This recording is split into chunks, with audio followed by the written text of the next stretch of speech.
Assalamualaikum warahmatullahi wabarakatuh.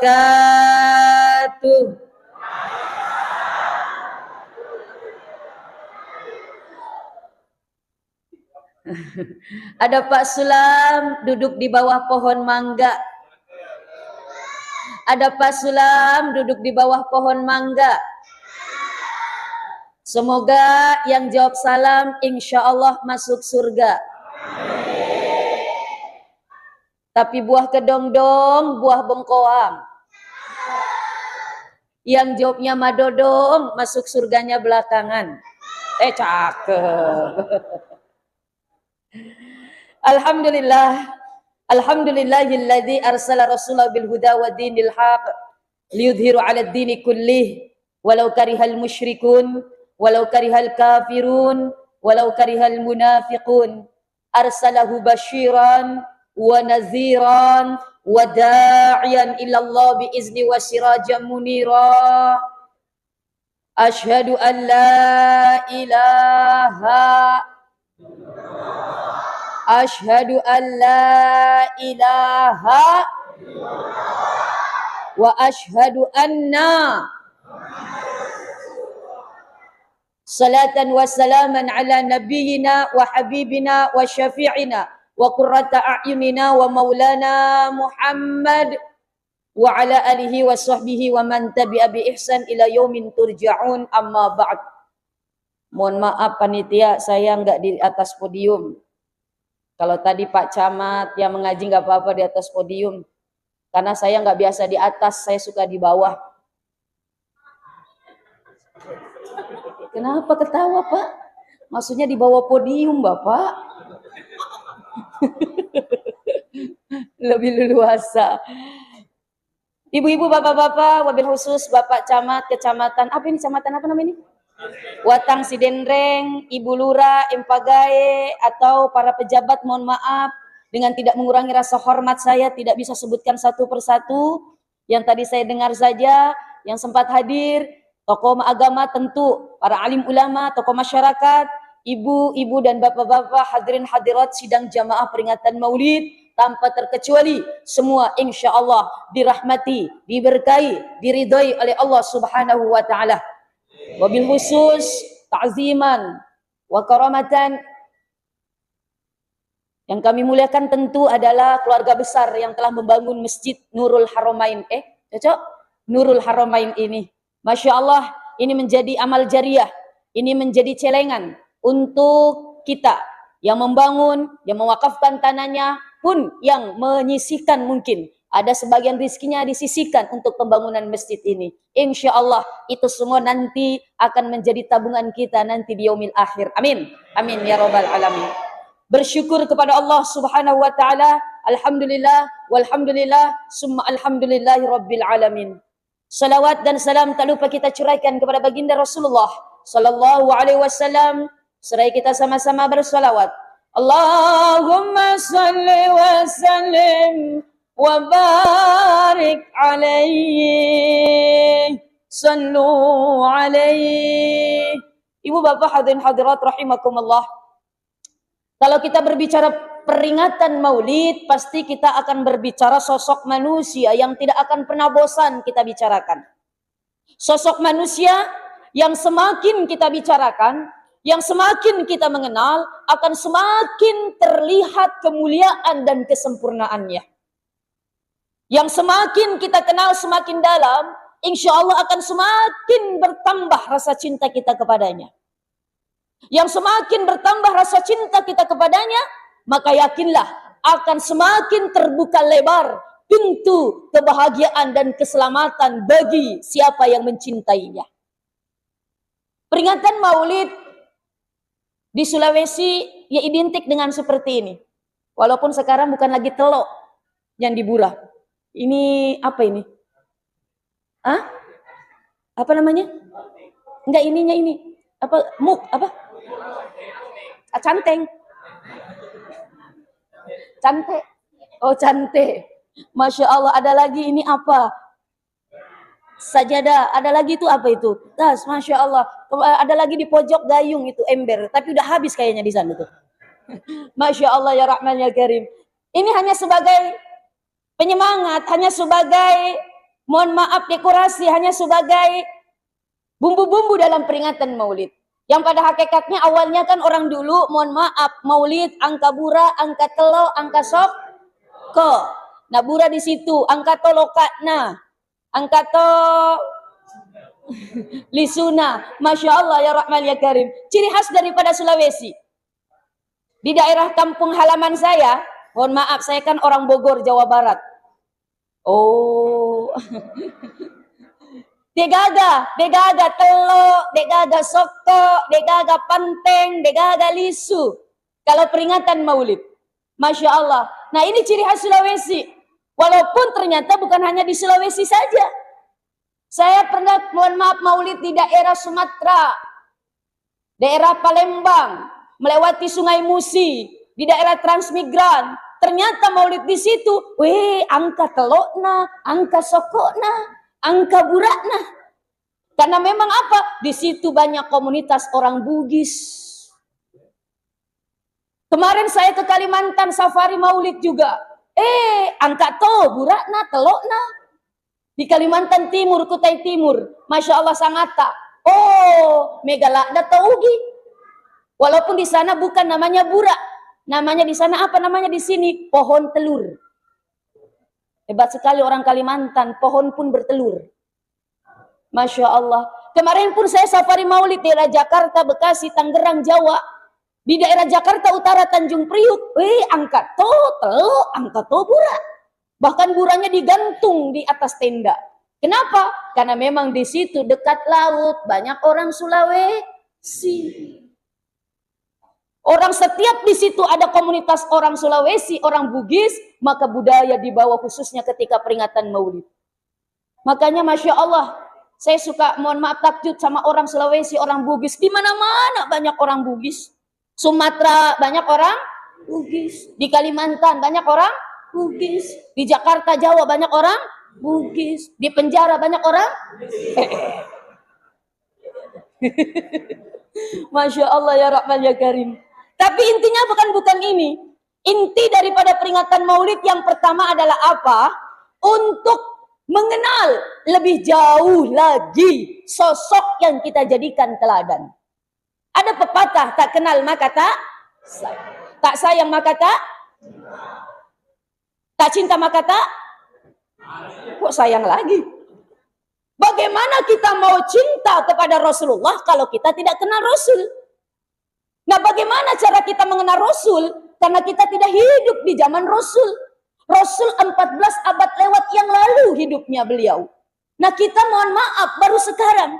Bagaimana kita mau kenal beliau? Bagaimana kita mohon maaf kalau mau tahu lebih jauh lagi beliau? Maka momen-momen peringatan maulid inilah menjadi momen yang tepat untuk kita mengenal lebih jauh lagi siapa sosok Rasulullah. Walaupun sekarang mohon maaf ada beberapa masjid juga yang sekarang tidak memperingati peringatan maulid. Dengan alasan mohon maaf mereka mengikuti pendapat yang mengatakan peringatan maulid bid'ah.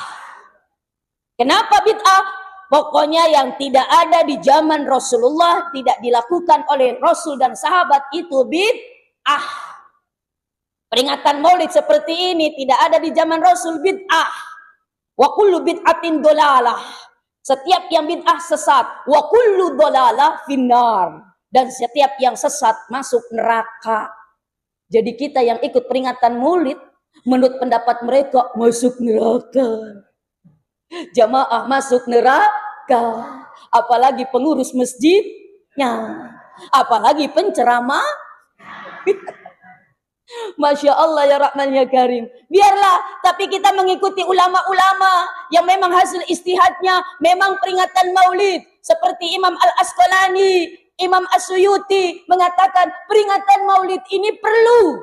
Peringatan maulid ini bid'ah, tapi bid'ah yang hasanah. Karena bid'ah itu ada dua, bid'ah sayyi'ah wa bid'ah hasanah. Bid'ah yang jelek, bid'ah yang rusak, bid'ah yang ini tadi akan bisa menyesatkan. Ada juga bid'ah hasanah, bid'ah yang makanja, yang dalam hal untuk syiar Islam. Contoh, halo. zaman Rasul dia gagah. Tapi kalau azan coba tidak pakai mic, apa orang dengar? Sudah masuk waktu azan. Sudah masuk waktu sholat. Masya Allah. Apakah kita bisa dengar? Mohon maaf yang jauh di sana. Jamaah banyak. Masya Allah. Ceramah, ustadz dan sebagainya. Kalau tidak pakai pengeras suara. Begitu juga mushaf Al-Quran yang kita baca. Lembaran kertas demi kertas. Yang ditulis di situ Al-Quran. Tidak ada di zaman Rasul. Kenapa? Al-Quran ada di kepala para sahabat. Dalam hafalannya. Ada di pelepah kurma, ditulis di batu. Tidak ada mushaf Al-Quran di lembaran demi lembaran kertas. Baru di zaman namanya sahabat Utsman bin Affan, baru yang namanya Al-Quran, mohon maaf, dijadikan mushaf, dibikin mushaf Al-Quran. Itu bid'ah tidak ada zaman Rasul. Tapi bid'ah yang hasanah. Begitu juga peringatan maulid ini. Coba kalau tidak ada peringatan maulid, anak cucu nanti, anak cucu kita tidak kenal lagi siapa nabinya. Jangankan sekarang. Karena mohon maaf orang tuanya tidak mengenalkan siapa nabinya. Ibu. Coba saya tanya. Kalau Mina bobokan anak tak, nidurin anak tak, kira-kira dinyanyiin atau disolawatin? Jujur jangan ada dusta di antara kita. Dinyanyiin. Kemana, anak dalam ayunan bingung mama mau kemana. Coba orang-orang tua zaman dulu, Masya Allah, dinyanyiin sederhana. Pada zaman dahulu kala, pada zaman lahirlah seorang yang terakhir. Siapa namanya? Indokna, Ambokna, Kega Monro. Coba saya tanya ibu-ibu zaman sekarang masih ada yang nyanyi seperti itu? Mungkin hanya dihitung 1, 2. Masya Allah. Pada zaman dahulu kala, pada zaman jahiliyah, lahirlah seorang nabi yang terakhir dan mulia. Ditanya sama anaknya, siapa namanya, Ma? Nabi Muhammad namanya. Induk nama? Siti Aminah ibunya. Kalau Ambok nama? Abdullah nama ayahnya. Terus Kega Monro, Ma? Di Madinah tempat tinggalnya. Oh begitu, Ma. Terus kenapa, Ma? Setelah dewasa diangkat menjadi apa, Ma? Tadi nabi, kok sekarang rasul? Apa bedanya, Ma? Kalau orang tua zaman sekarang ditanya sama anaknya begitu dan dia tidak tahu jawabannya, pasti apa jawabannya? Tanya di Om Google. Betul? Tanya Miki di internet. Masya Allah ya Rahman ya Karim. Nah, kalau Nabi orang yang diberikan wahyu tapi tidak ada kewajiban untuk disampaikan kepada umatnya. Jumlahnya lebih 350.000 Nabi. Tapi kalau Rasul diberikan wahyu, diangkat menjadi utusan Allah dan harus disebarkan kepada umatnya. Yang kita kenal ada 25 Rasul dari Nabi Adam sampai Nabi Muhammad sallallahu alaihi wasallam. Oh begitu, Ma. Terus siapa yang angkat, Ma? Pak Camat? Bukan. Siapa, Ma? Oleh Allah yang kuasa pencipta alam. Ini mengajarkan lagi tauhid. Bahwa Allah itu yang menciptakan alam semesta. Bahwa yang namanya alam semesta ini tidak hadir di muka bumi ini dengan sendirinya. Pasti ada yang membuat. Pasti ada yang menciptakan. Siapa? Mengajaran tauhid. Yaitu Allah subhanahu. Alhamdulillahi rabbil alamin. Segala puji bagi Allah Tuhan semesta alam ini. Oh begitu, Ma. Ini dialog. Masya Allah. Nah, dengan seiring perjalanan waktu, orang tua sudah tidak mengenalkan siapa nabinya, maka bisa jadi kalau momen peringatan maulid ini tidak ada di atas muka bumi ini, maka bisa jadi nanti anak keturunan kita tidak kenal lagi siapa nabinya, siapa rasulnya. Na'udzubillah min dzalik. Maka perlu peringatan Maulid seperti ini untuk sekali lagi mengenal lebih jauh Nabi Muhammad, sosok manusia yang kemuliaannya, yang kehebatannya, yang keunggulannya bukan hanya diakui oleh orang-orang yang mengimaninya, bukan hanya diakui oleh umatnya, tapi diakui oleh orang yang bahkan tidak beriman kepadanya. Contoh, seorang sarjana Eropa yang bernama Michael Hart. Siapa Pak? Michael Hart. Di dalam bukunya The 100 Ranking the Most Influential History Story, 100 tokoh orang yang paling bersejarah dalam peradaban manusia. Di situ 100 tokoh di ranking. Ada Konghucu, ada Hitler, ada Adam, ada Musa, ada Ibrahim, ada Isa, ada Thomas Edison. Pokoknya penemu-penemu ilmu teknologi, penemu-penemu ilmu pengetahuan. Dia ranking tuh 1 sampai 100. Siapa ranking pertamanya? Tak lain dan tak bukan, dia tempatkan Muhammad Rasulullah. Kenapa? Karena menurut Michael Hart, sosok Nabi Muhammad dalam kurung waktu 23 tahun saja sudah merubah wajah dunia dari keterbelakangan menjadi, mohon maaf, penuh dengan peradaban dan kebudayaan. Dengan apa? Dengan sosoknya Rasulullah Sallallahu Alaihi Wasallam. Yang kehadirannya, Masya Allah, memberikan secercah harapan. Yang kehadirannya menebarkan kasih sayang. Yang kehadirannya sangat amat merindukan orang-orang yang bahkan beliau tidak akan pernah bertemu di dunia ini. Umatnya yang paling beliau cintai. Lahir ke dunia dalam keadaan yatim. Degaga ambo. Alam yajidka yatimah. Madodong mopa. Ayo biar semua dapat pahala. Alam yajidka yatimah. Apa artinya? Enggak tahu. Alam yajidka yatimah fa'awa. Aku mendapati engkau Muhammad dalam keadaan yatim. Lahir di dunia, sudah tidak ada bapaknya, meninggal usia 2 bulan di dalam kandungan ibunya. Lalu kata Allah, fa'awa. Lalu aku melindungi engkau Muhammad. Lahir di dunia hanya sebentar dengan ibunya, lalu dibawa oleh Halimatus Sa'diyah. Pergi ke daerah Bani Sa'adah, di daerah Taif. Masya Allah, beliau, mohon maaf, berpisah dengan ibunda tercinta. Karena memang di sana ada satu kebiasaan. Kenapa? Setiap anak yang lahir, mohon maaf, beliau nanti dikondisikan, mohon maaf, hidup di lingkungan yang lebih natural, yaitu, mohon maaf, daerah pegunungan, Taif. Jamaah? Oh jamaah. Kira-kira ada yang sudah ke tanah suci? Yang belum mau ke tanah suci? Mau sekali atau mau banget? Mau cepat atau lambat? Sudah mendaftar?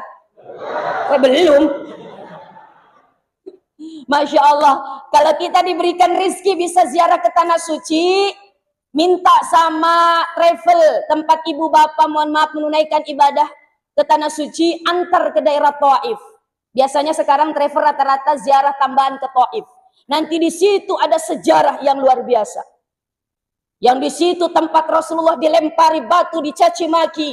Di situ ada yang namanya Masjid Qur', di situ ada yang namanya Masjid Ahdas, di mana di situ Rasulullah, mohon maaf, berlindung. Di mana Rasulullah di situ, mohon maaf, sikunya dia senderkan di batu sampai batunya itu lemah, tidak keras. Kenapa? Karena keistimewaan Rasulullah Shallallahu Alaihi Wasallam.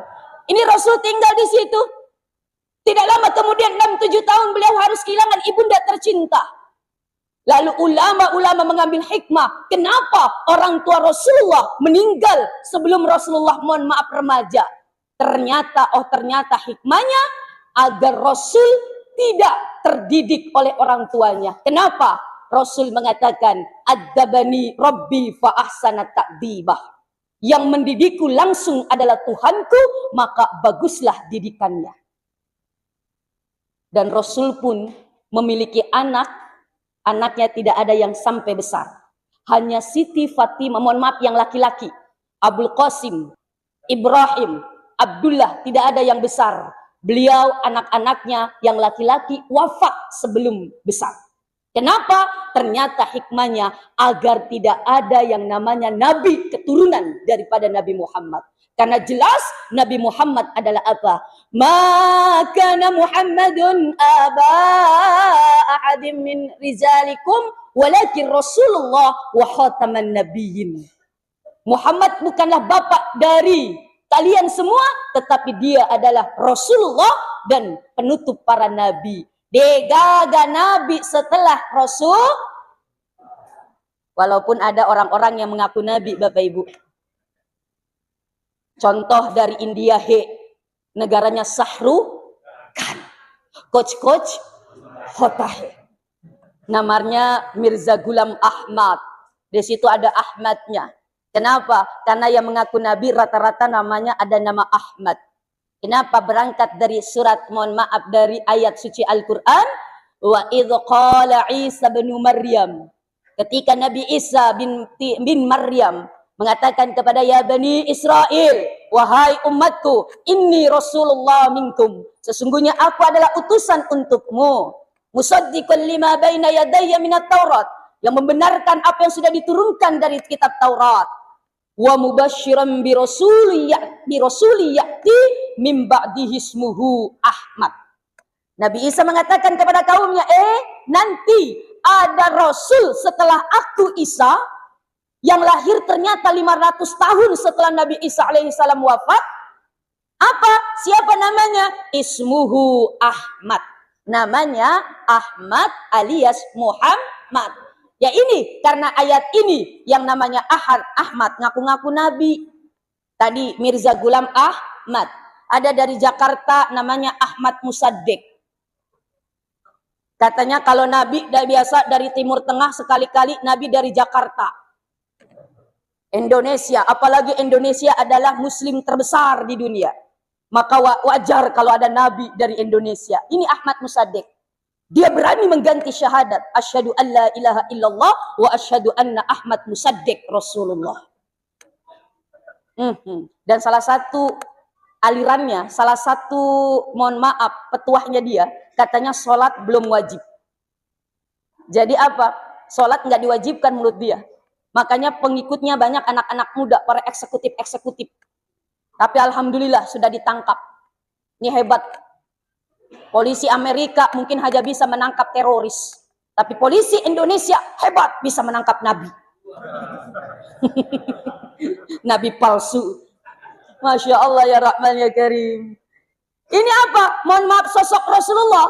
Dari apa lembaran-lembaran kehidupannya memberikan hikmah yang luar biasa. Dari beliau lahir sampai beliau wafat pun mengandung nilai-nilai kebaikan. Contoh, jamaah. Oh jamaah. Ibu, cinta tidak dengan Rasulullah? Berapa persen cintanya ibu sama Rasulullah? 100. Kalau cinta sama laki tak berapa persen? Hah? Bu, cinta sama laki tak berapa persen? 100 tonji. Kalau bapak, saya nggak yakin sama bapak. Berapa persen cinta tak sama Beneta, Pak? Hah? 200. Tongang dah. Manis di bibir. Masya Allah. Apa buktinya ibu cinta? Bapak cinta dengan Rasulullah 100%. Apa buktinya? Jangan hanya diucapkan di bibir. Jangan hanya mohon maaf sebagai lipstik saja. Tetapi cinta harus ada pengorbanan dan pembuktian. Pak. Bapak akan membuktikan rasa cinta Bapak kepada keluarga. Bapak bekerja membanting tulang mencari nafkah untuk kebahagiaan istri dan anak-anak. Betul? Begitu juga kalau kita ngaku cinta kepada Allah dan Rasulnya. Apa buktinya? Hah? Kenapa kita mesti cinta kepada Rasul? Karena Rasul cinta kepada kita. Apa buktinya? Contoh, Pak. Kalau Bapak disuruh pilih harta, tahta, wanita, Bapak pilih mana? Nah, susah pilihannya katanya. Sekali lagi, harta, tahta, wanita, Bapak pilih mana? Orang disuruh pilih semuanya. Laki-laki. Ya Allah, harta penting. Tahta jabatan perlu. Wanita cantik, oh apalagi. Pak, suka lihat wanita cantik? Apa yang diucapkan kalau melihat wanita cantik? Masya Allah. Kalau melihat wanita seksi? Kok alhamdulillah.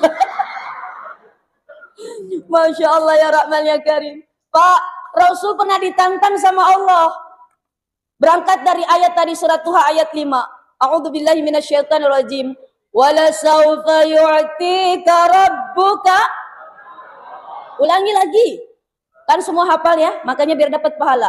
Wala sawfa yu'tika rabbuka.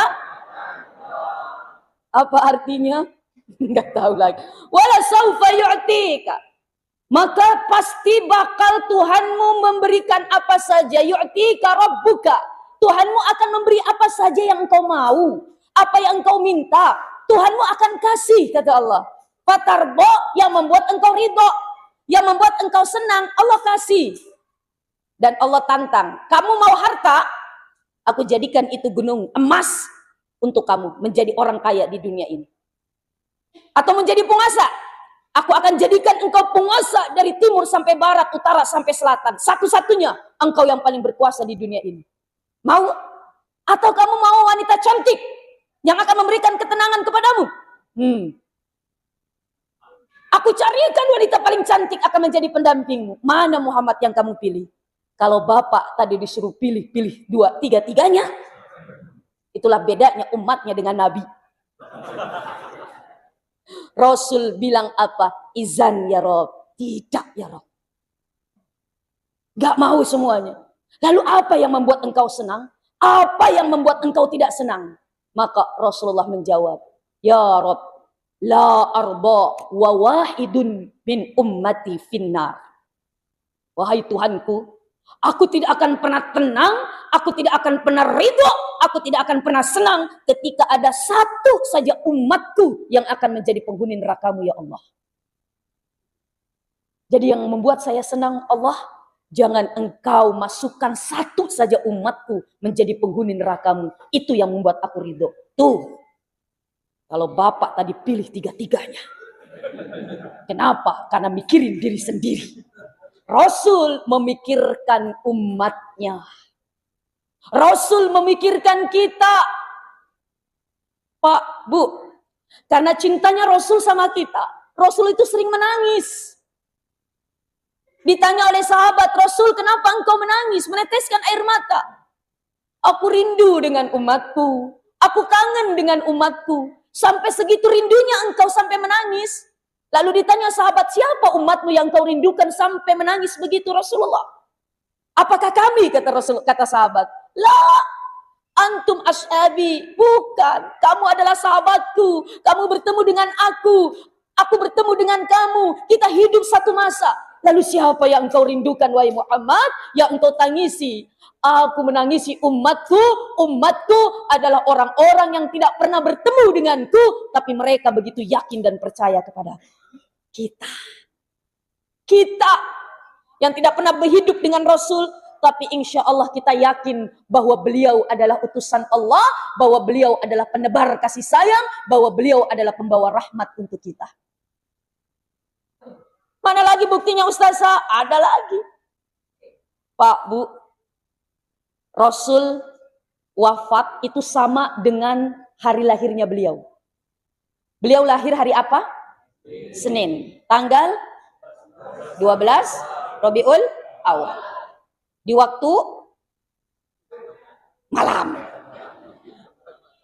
di waktu malam, di tengah malam. Karena di dalam kitab Berzan dijelaskan, Masya Allah, ketika Rasul lahir, itu mohon maaf, api yang menjadi kebanggaan orang Majusi, yang hidup selama 5.000 tahun, pada saat kelahiran Rasul, itu api tiba-tiba padam. Kerajaan-kerajaan Romawi hancur. Lalu bercahaya langit begitu cerah indahnya. Ketika, mohon maaf, waktu kelahiran Rasulullah SAW. Tapi beliau wafat sama hari Senin, tanggal sama Rabiul Awal tanggal 12, cuman bedanya beliau wafat di waktu duha. Waktu duha, waktu sholat subuh, beliau sholat subuh berjamaah dalam keadaan sakit. Selesai sholat subuh, beliau menghadapkan wajahnya ke para sahabat. Lalu Rasulullah, ya Allah, enaknya kalau saya baca ini kisah, saya baca nggak akan pernah bosan. Seakan-akan larut dalam situ. Lalu Rasulullah berhadapan dengan sahabat, Rasulullah mengatakan kepada sahabat, wahai sahabat, kayaknya waktu saya sudah tidak lama. Lalu bertanya Rasulullah, kira-kira sudah cukupkah apa yang sudah saya sampaikan kepada kalian? Sahabat para tertunduk, cukup. Sudah tiba masanya saya akan menghadap Allah Subhanahu wa Ta'ala. Tapi sebelum menghadap, kata Rasulullah, barangkali para sahabat ada yang pernah aku sakiti, ada yang pernah aku ambil haknya.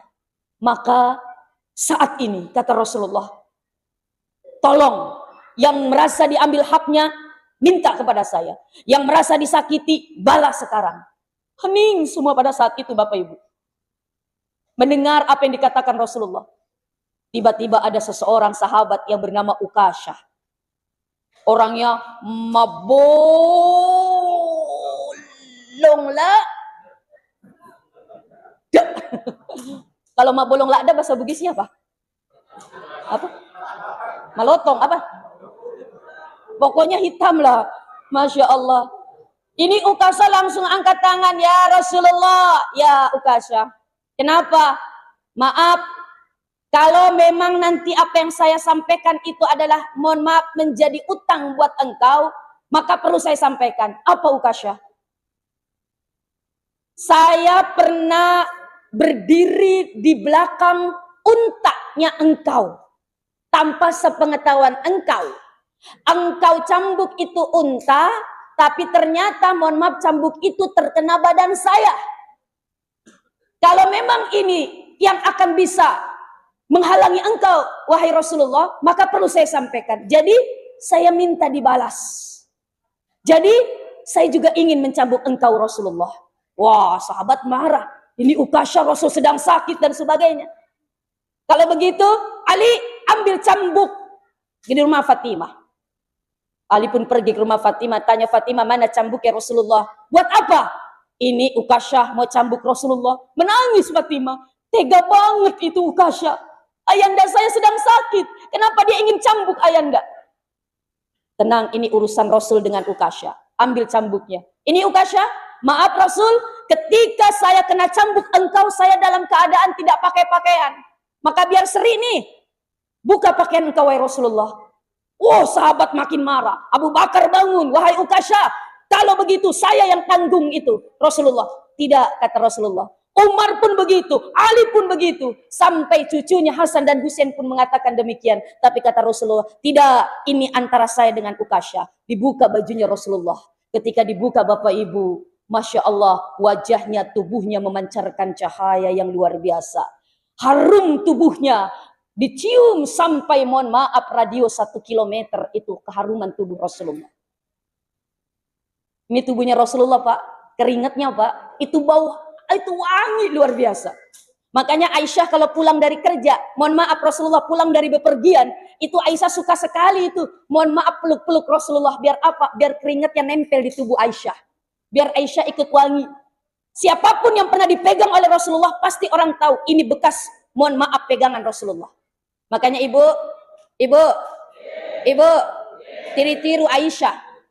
Tiru Aisyah, kalau suami tak pulang dari Magalung, keringatan, peluk memang Ki. Bukannya wangi malah bau. Macukai. Masya Allah ya Rahman ya Karim. Rasulullah buka bajunya, silakan Ukasyah. Lihat, ketika Rasulullah buka bajunya, lalu serta-merta Ukasha berlari menghampiri Rasulullah, dibuang cambuknya, lalu Rasulullah dipeluk tubuhnya dengan erat oleh Ukasha. Maafkan saya Rasulullah, kalau saya tidak begini, mana mungkin tubuh saya yang hina ini bersentuhan dengan tubuhmu yang mulia. Karena saya pernah dengar engkau mengatakan, barang siapa yang tubuhnya bersentuhan dengan tubuhku, maka apa? Haramallahu jasadahu alam niron. Maka Allah haramkan tubuhnya atas api neraka. Aku ingin tubuhku yang hina, yang hitam legam ini bersentuhan dengan tubuhmu yang mulia ya Rasulullah.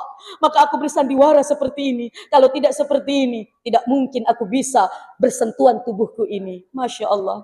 Maka Rasulullah mengatakan, sahabat, kalau kalian ingin melihat contoh penghuni surganya Allah, lihatlah Ukasha yang begitu mencintai aku. Nikmat orang-orang yang pernah hidup dengan Rasulullah. Kita tidak pernah bertemu dengan Rasulullah. Selesai salat subuh, beliau pun pergi ke kamar. Liuk-liuk, apa liuk-liuk? Apa? Baring-baring. Liuk-liuk. Tiba-tiba pintu kamarnya ada yang mengetuk. Tok, tok, tok. Assalamualaikum. Suaranya menggelegar. Dijawab oleh Fatimah, putri beliau. Waalaikumsalam. Karena ada yang ketuk pintu, ditanya mito, manil kharij. Kalau bahasa Inggrisnya, niga isaliwang. Bahasa apa itu? Hah? Bahasa Inggris tuh? Niga isaliwang, siapa yang di luar? Ini yang mengetuk pintu, yang ucap salam berkatakan, kul qacitu balik salaman ila Muhammad. Katakan, saya telah datang, sampaikan salam kepada Muhammad. Suaranya menggelegar, Fatimah gemetar, tidak berani buka pintu. Lari kepada ayahnya, Abuya, di luar ada yang ketuk pintu, ada yang ucap salam. Ketika ditanya siapa dirinya, dia malah, saya telah datang, sampaikan salam kepada ayah. Saya takut ayah. Apa jawaban Rasulullah? Mahlan binti. Tenang, tamunya sudah ada di samping ayah. Loh, Fatimah tidak buka pintu. Fatimah tidak lihat orang. Kenapa Rasul ayahnya bilang tamunya sudah ada di samping ayahnya? Oh, Bapak Ibu, ternyata yang datang itu bukanlah manusia seperti pikiran Fatimah. Yang datang itu adalah hazamal lazati, pemutus kenikmatan dunia. Yang datang ternyata adalah malaikat pencabut. Nih, satu-satunya manusia yang mau dicabut nyawanya, ketuk pintu, ucap salam, hanya manusia yang malam hari ini kita peringati hari lahirnya. Kalau kita kira-kira Bapak Ibu mau dicabut nyawanya, ketuk pintu nggak malaikat? Dan hebatnya lagi, itu malaikat Israel mau cabut nyawa, ditanya Nabi Muhammad, Muhammad, sudah siap saya cabut nyawa tak? Ya Allah. Nih satu-satunya manusia juga mau dicabut nyawanya, diminta izin terlebih dahulu hanya Nabi Muhammad sallallahu alaihi wasallam. Kalau kita, Pak, kira-kira ditanya begitu, Pak, sudah siap saya cabut nyawa tak, Pak? Kira-kira apa jawaban tak? Nanti dulu, mohon repeat. Kenapa belum siap? Terus siapa dulu saya cabut? Beneku jolo. Kenapa beneta jolo Pak lobet?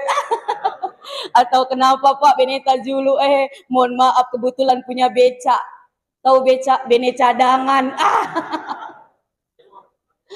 Ya Allah ya Rahman ya Karim. Kira-kira ada yang punya becak di sini? Pak? Pak? Pak? Ada yang punya becak? Masya Allah. Ini Rasul ditanya begitu sama jawabannya Pak. Cuman alasannya berbeda.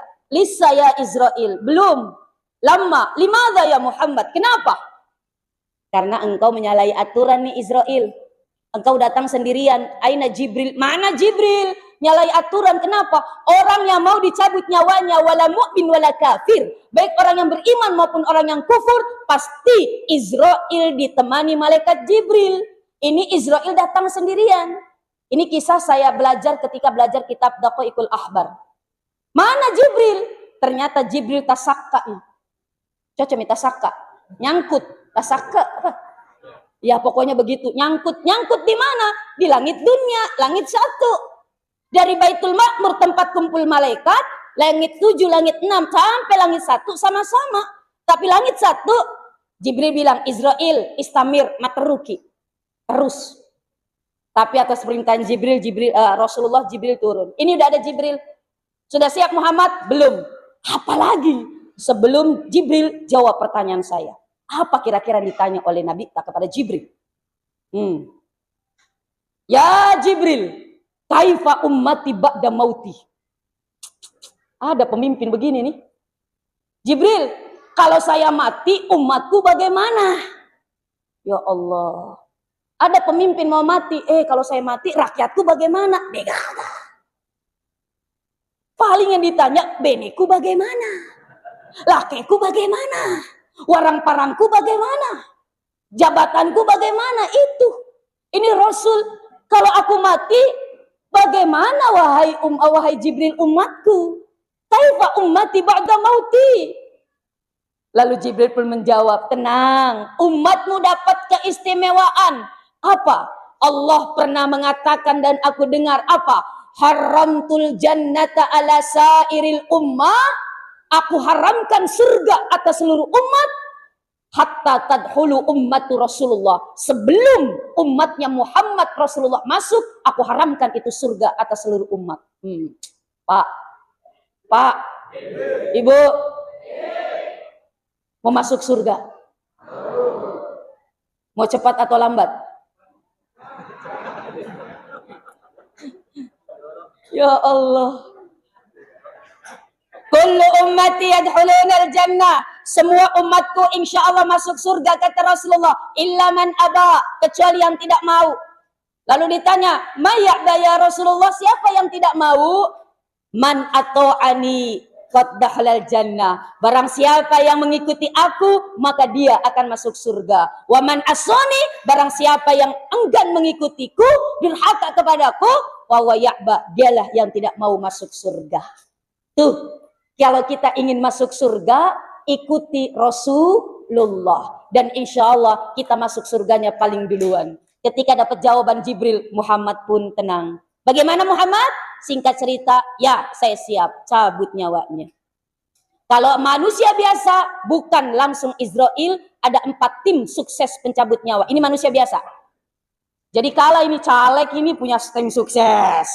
Calon bupati ada tim sukses. Calon presiden ada tim sukses. Mungkin di kita ini ada juga yang jadi tim sukses. Ada Mito?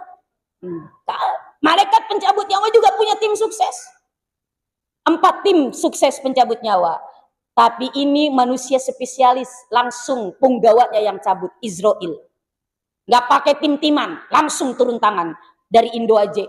Cocok Indo aja? Tani Ambo aja? Hah? Tani apa? Indo Manang, Indo aja. Tania Ambo aja. Indo 5 Tania Ambo. Indo Maret Degaga Ambo. Indosiar Tania Indomie Degaga Ambo. Bahkan negara kita Indonesia Tania Indo Manang Ambonesia. Dari Indo aja sampai utuh lutut ditarik urat-urat saraf Rasulullah. Penuh dengan kelemah lembutan oleh Israel. Tapi walaupun kelemah lembutan masih merasakan sakit. Ya Rafi, ya Rafi, ya Rafi. Lihat Pak, bukti cinta Rasul kepada kita di tengah meregang nyawa beliau syakaratul maut. Beliau panggil-panggil kita umatnya. Rasul enggak manggil istrinya Aisyah. Rasul tidak manggil putrinya Fatimah. Rasul tidak manggil sahabatnya Abu Bakar, Umar, Utsman, Ali.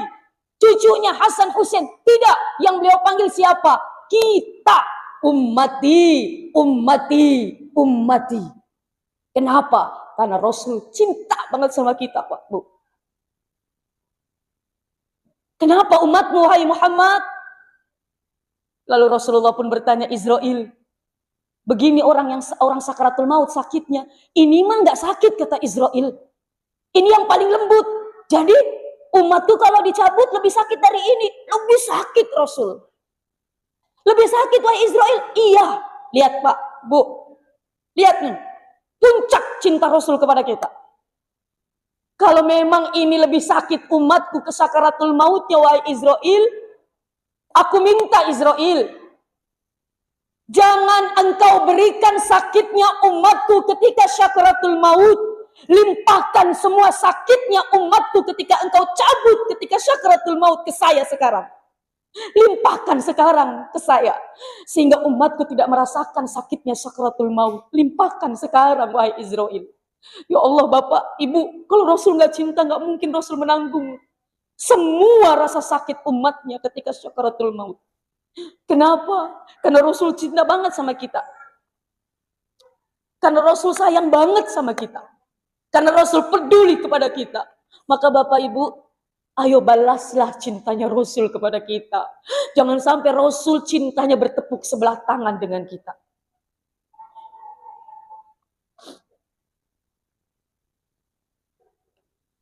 Maka salah satu membuktikan rasa cinta kita kepada Rasul, nih, tunaikan wasiat Rasul.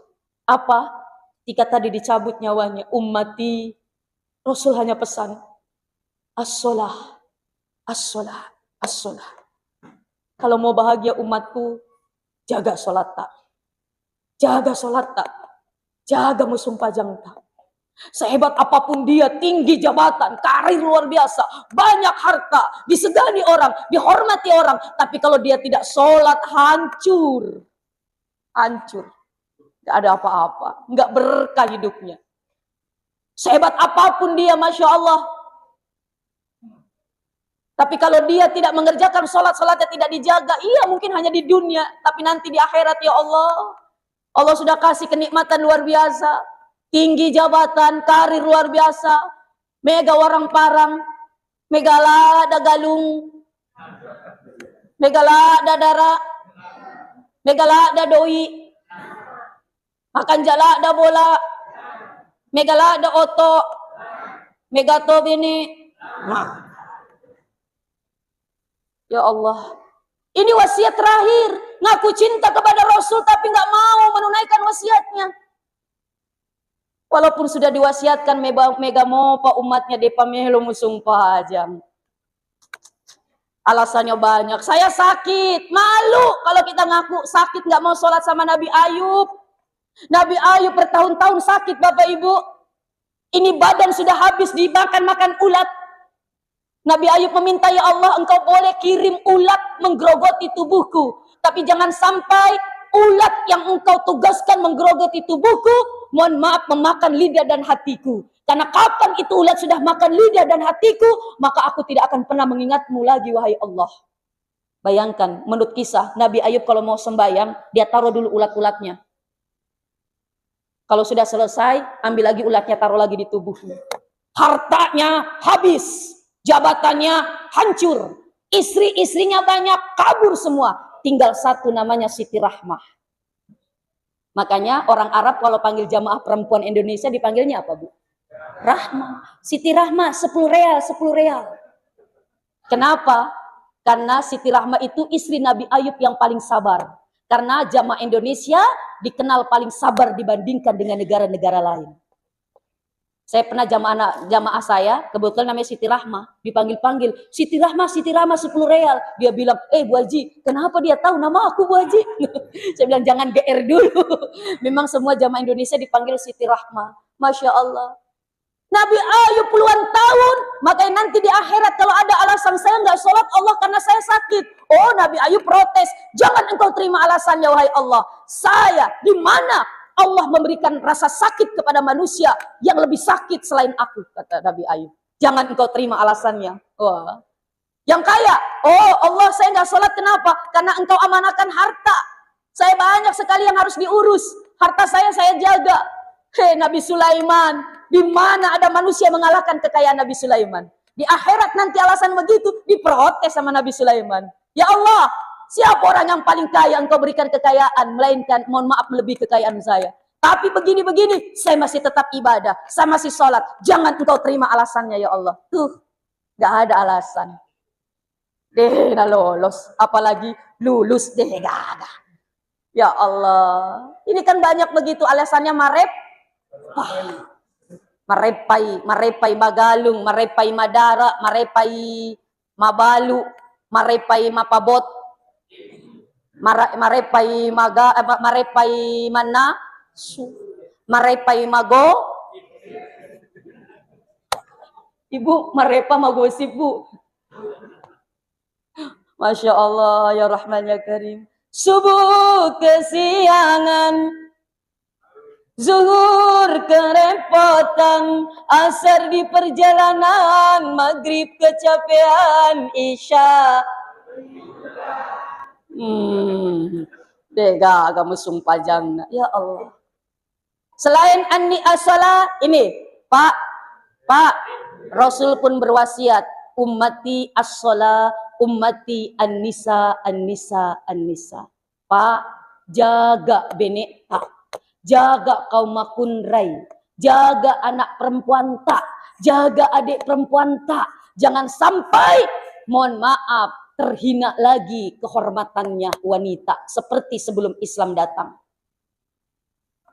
Pak, kalau ngaku umatnya Nabi ta, jangan sekali-kali kita sakiti perasaan beneta.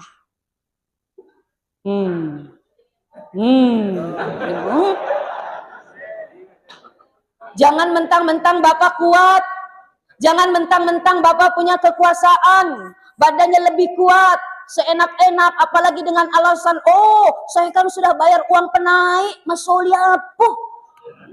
Orang Sulawesi kan ada uang penaik, nah tuh. Kalau di Jawa, di Bogor, kampung saya dia gagal uang penaik, Mas Sempoy. Tapi bukan murahan. Makanya suami saya memperistri saya, kenapa? Mas Sempoy. Saya sering bercanda, Pak Bu, saya punya anak 3, laki-laki, perempuan, laki-laki.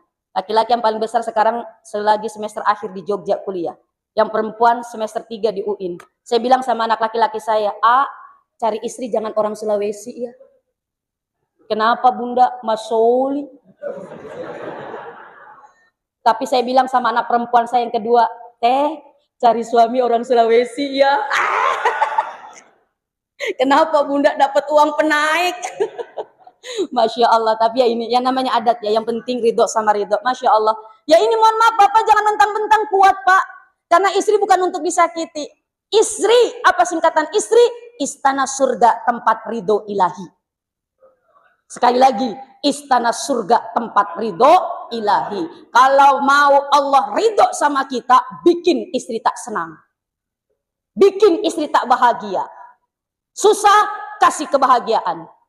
Kalau lagi sakit, sembuhkan. Gampang, istri sakit obatnya mudah, gampang. Apa? Bawa ke toko emas, insya Allah langsung sembuh. Betul Ibu?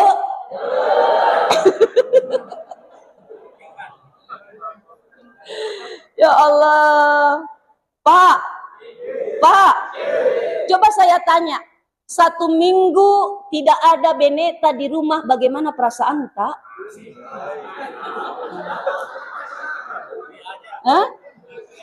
Pusing? Bagaimana perasaan tak? Pusing. Apanya yang pusing?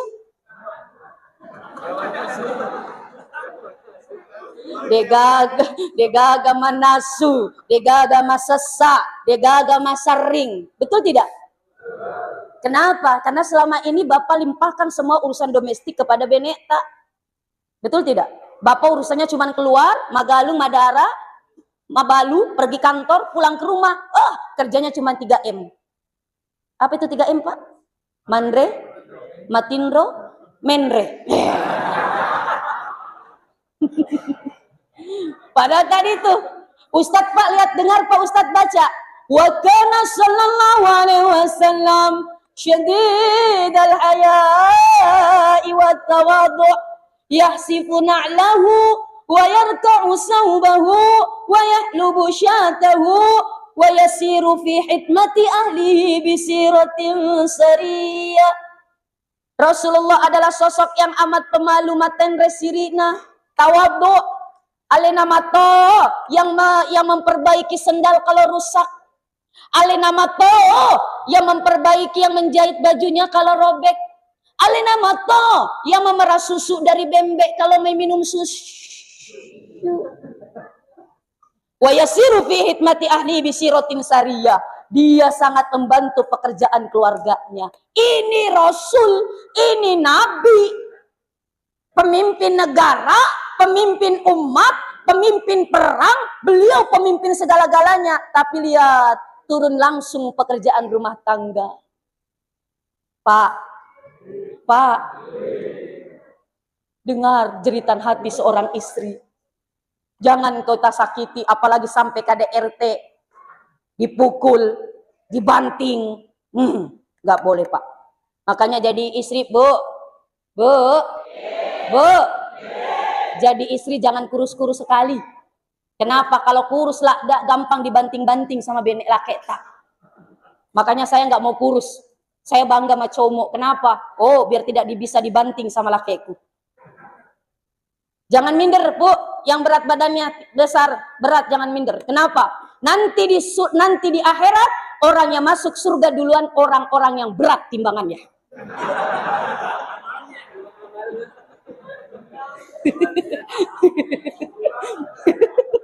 Berat amal ya. Jamaah. Oh jamaah. Kenapa Rasul pesan as-salah an-nisa? Karena dua-duanya tiang. As-salatu imaduddin. Salat adalah tiangnya agama. An-nisa al-mar'atu imadul bilad. Perempuan adalah tiangnya negara. Kalau negaranya kalau tiangnya makanja, perempuan makanja, maka insya Allah negara makanja. Tapi kapan perempuannya jelek, maka bisa jadi tiangnya juga, mohon maaf, negara jelek. Kenapa? Karena ibu, mohon maaf, wanita melahirkan generasi-generasi penerus. Alhamdulillah. Ibu kaulah wanita yang mulia, derajatmu 3 tingkat dibanding. Kau mengandung lagi. Kalau tiap tahun matampu kan begitu Pak ya. Matampu mimana, pura mimana, matampu sih, mimana sih. Kata bapak enak begitu. Kenapa? Karena bapak enak ngomong enak, karena hanya naruh saham. Ibu yang setengah mati matampu, setengah mati melahirkan. Bapak di ruang bersalin di depan hanya merokok saya. Padahal ibu di dalam kamar bersalin lagi berjuang. Bapak, ya Allah. Ya Allah. Ketika ditanya Rasul, siapa saya harus berbakti setelah Allah dan Rasulnya? Ummuk, ibumu. Summaman ya Rasul, ummuk, ibumu. Summaman ya Rasul, ummuk, ibumu. Baru keempat kalinya, summaman ya Rasul, abuk, bapak. Ibu, baru bapak. Ibu 3 kali bapak, bapak sekali ibu, 3 ibu, bapak, 1 bapak, 3. Kok jadi begitu? Kok jadi begitu sih? Maksudnya 3 kali ibu. Ibu, bapak. Kenapa 3 kali? Matampu mimana menyusui. Sehebat apapun seorang laki-laki tidak bisa mengerjakan 3 perkara ini. Betul? Bapak bisa matampu, mapatampu. Bapak bisa mimana sekuat apapun, Bapak bisa menyusui, susu.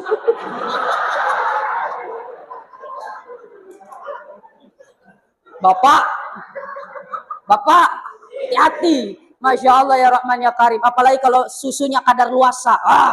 Sipo isina. Jadi yang sipo isina suka sama susu. Ada satu kasus Bapak Ibu. Mohon maaf ini just kidding. Jamaah. Ada anak muda. Nikah sama orang tua nenek-nenek. Ditanya kenapa alasannya kamu nikah itu nenek-nenek. Sudah mau mati. Itu alasannya. Kenapa? Biar dia nanti cepat mati, warisannya buat saya. Ternyata setelah menikah, itu anak muda yang suaminya itu mati duluan. Kenapa? Karena minum susu expire.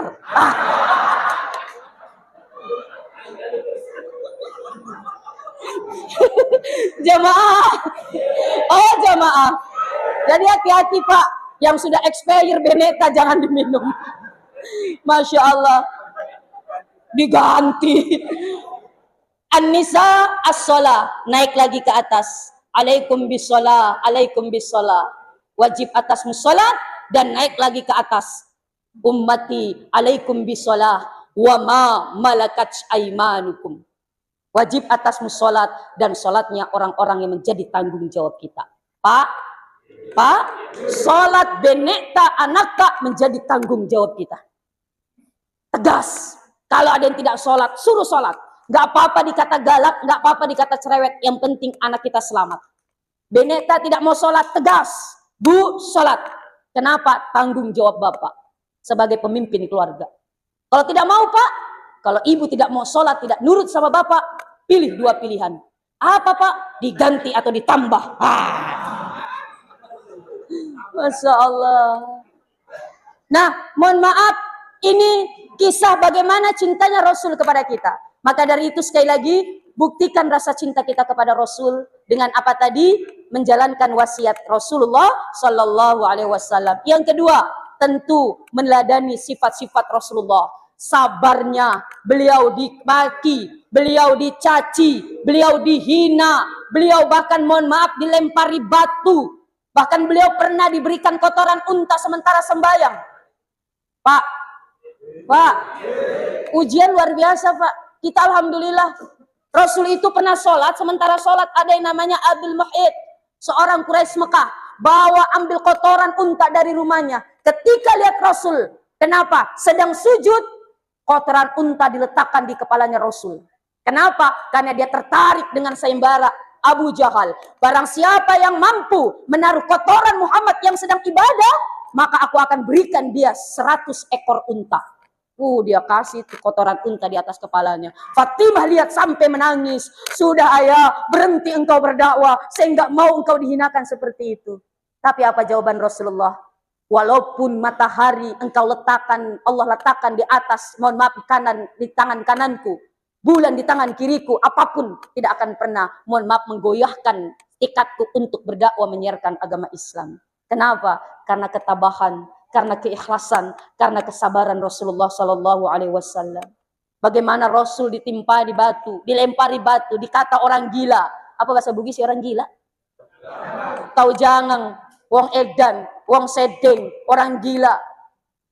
Masya Allah. Tapi apa? Malaikat sekelas malaikat turun di hadapan Allah. Muhammad, kalau engkau izinkan, aku akan goyangkan itu gunung di Taif, maka akan luluh lanta itu masyarakat rakyat penduduk Taif yang telah menghinakan engkau. Apa jawaban Rasul? La, tidak Jibril. Fa innahum la ya'lamun. Mereka berbuat demikian karena mereka tidak tahu. Saya hanya berdoa semoga nanti anak cucunya semua beriman kepada Allah Subhanahu wa taala.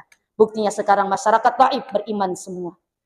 Maka Bapak Ibu, kita patut bersyukur, sabar terhadap suasana yang sekarang Masya Allah, panas, iklim yang ekstrim, mungkin panen tak kurang bagus, dan sebagainya. Sabar. Ya Allah, bersyukur. Bandingkan saudara-saudara kita yang di Palestina. Bandingkan keluarga saudara kita yang ada di Gaza. Mereka harus hidup dengan ketakutan.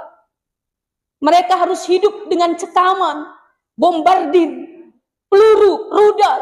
Tapi mereka tidak goyah. Mereka masih stay di Gaza, di Palestina karena keimanannya kepada Allah. Karena mereka umat Rasulullah yang sebenarnya. Mereka sabar, mereka tabah, mereka ikhlas. Kenapa? Karena janjinya Allah luar biasa atas orang-orang yang sabar. Kita bersyukur Pak, ibadah enak, apalagi masjid bagus begini, ber-AC, bagus, makan ya saudara-saudara kita bersyukur, alhamdulillah. Jadi mudah-mudahan dengan kita memperingati Maulid, kita semakin sabar, kita semakin syukur, dan yang terpenting kita semakin menghargai satu sama lain. Jangan bertengkar karena urusan kecil. Jangan berselisih karena urusan sepele. Lihat saudara kita tuh, mereka antara hidup dan mati, mau berjuang di jalan Allah.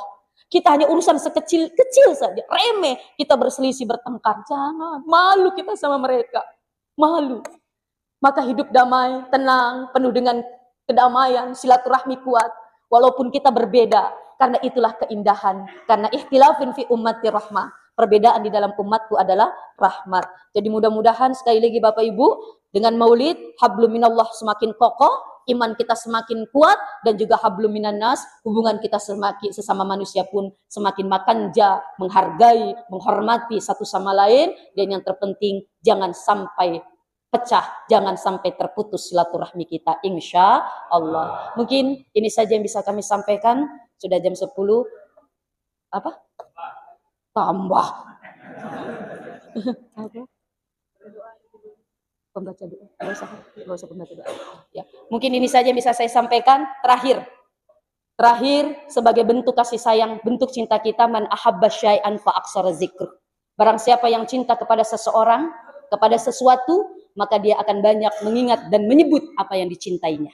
Jadi kalau kita ngaku cinta kepada Rasul, ya seringlah kita menyebut nama Rasul dengan bersolawat. Apapun kegiatan kita, bila perlu iringi dengan solawat. Bapak sambil magalung, Pak, Salatullah, salamullah, ana. Insya Allah galung tak berkah. Insya Allah darah tak berkah. Ibu sambil masak salawatan, salatullah, salamullah. Bikin pecel ladang, alakam, rasulillah. Insya Allah pecel ladang tak lebih enak, insya Allah. Apapun. Kenapa? Karena dengan bersalawat akan bisa memberikan kita. Barang siapa yang bersalawat kepadaku, Allah angkat kita 10 derajat. Barang siapa yang bersalawat kepadaku, Allah gugurkan kita 10 dosa. Barang siapa yang bersalawat kepadaku, maka Allah akan berikan 10 kebaikan pahala untuk kita. Alhamdulillah.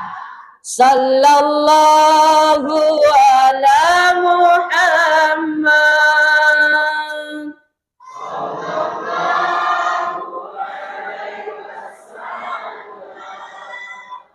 Sallallahu ala Muhammad.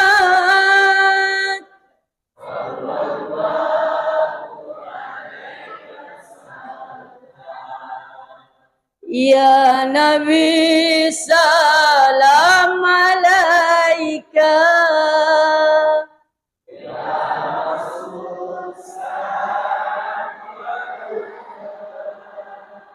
Ya Habib salam alaika.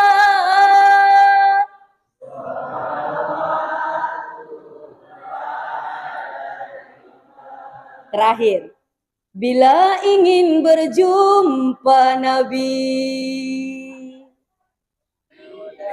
di dalam surga, tenangkan dulu hatinya dengan salawat. Bila ingin selamat dari api neraka, minta pertolongan pada Nabi Muhammad. Allahumma salli ala Muhammadin. Ya Rabbi salli alaihi wasallim. Sekali lagi. Allahumma salli ala Muhammadin. Ya Rabbi salli alaihi wasallim. Mohon maaf kalau ada yang kurang berkenan. Mohon maaf kalau ada yang tidak mengenakan. Mohon maaf kalau ada yang salah. Mutlak datang dari pribadi saya. Yang salah pasti datang dari saya sebagai manusia biasa. Dhaif, fakir, penuh dengan kekurangan. Kalau ada yang tersinggung Bapak Ibu? Kalau ada yang tersinggung, memang maksud saya untuk menyinggung. Tapi kalau ada yang sakit hati, mohon maaf, bukan saya untuk menyakiti. Jadi kalau ada yang salah, sekali lagi mohon dimaafkan. Wal afu minkum ihdinas siratal mustaqim wabillahi taufiq wal hidayah. Wassalamualaikum warahmatullahi wabarakatuh.